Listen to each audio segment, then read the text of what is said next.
Bonjour, cette vidéo peut t'aider et aider les gens qui sont près de toi. Écoute-le attentivement, je t'en supplie. Beaucoup de jeunes filles ont suicidé à leur maman mais ne parviennent pas à se marier. Ou beaucoup sont mariés mais le mariage est instable. Je viens te donner le pourquoi suicider à sa mère peut être dangereux ou peut être une source de bénédiction. Si je succède à ma mère, j'encadre mes frères, mes soeurs, je prends soin de la famille sans aller m'introniser au village, sans aller m'asseoir sur des chaises au village, alors je serai vraiment la maman par mes actes. Mais la plupart des personnes, pour devenir maman après être choisie par la maman, décident d'aller au village, s'introniser, nettoyer les crânes, faire un certain nombre de choses. Et parfois veulent se marier mais ne parviennent pas. Ou parfois sont mariés et les marient pour une deuxième femme et le couple est instable. Ou la vie de foyer devient difficile pour elles. C'est tout simplement parce qu'on n'attache pas une corde sur le pied de la poule, on vend à quelqu'un, on maintient la corde.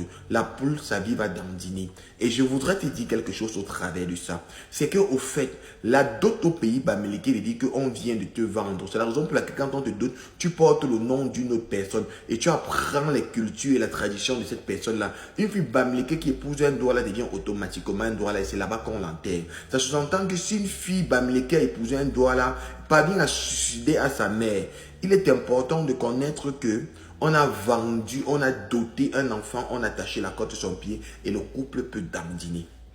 Alors, il est important de réaliser que des pareilles personnes ont toujours des vies émotionnelles très blessées. Parce que dans le plan spirituel, ils sont tiraillés par des dieux de plusieurs concessions. La concession de ton mari et les dieux que j'adore, que vénèrent, parvient à faire des réclamations à l'égard de la dot que la famille avait donnée à ta famille. Alors, ça fait que ta vie est instable. Tout ce que tu fais ne marche pas. Tu peux sortir de là. Si ce que tu écoutes aujourd'hui t'amène à réaliser que tu es perdu et que tu as besoin de la main et de la grâce et la faveur de Dieu dans ta vie. Je dis bien. C'est la raison pour laquelle rien ne marche dans ta vie. Tu peux être maman chevaux sans aller t'asseoir sur les intronisations. Regarde, quand on le faisait, on parlait à des dieux. On a donné la colère, la nourriture de certains dieux, d'autres dieux n'ont pas eu. Ça crée tous les problèmes là dans ta vie.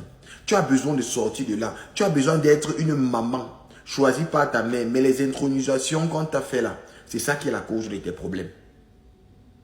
Avant que la tradition n'existe, parce que nos parents n'ont pas toujours fait la tradition. Un temps, dans une époque, ça a existé. Ça a été coopté par des personnes. Mais je peux te rassurer qu'avant les traditions, les gens remplaçaient les parents et vivaient de manière bien, droit et juste. Je voulais tout simplement t'interpeller. Que le Seigneur te bénisse et te fortifie. Sois prudent.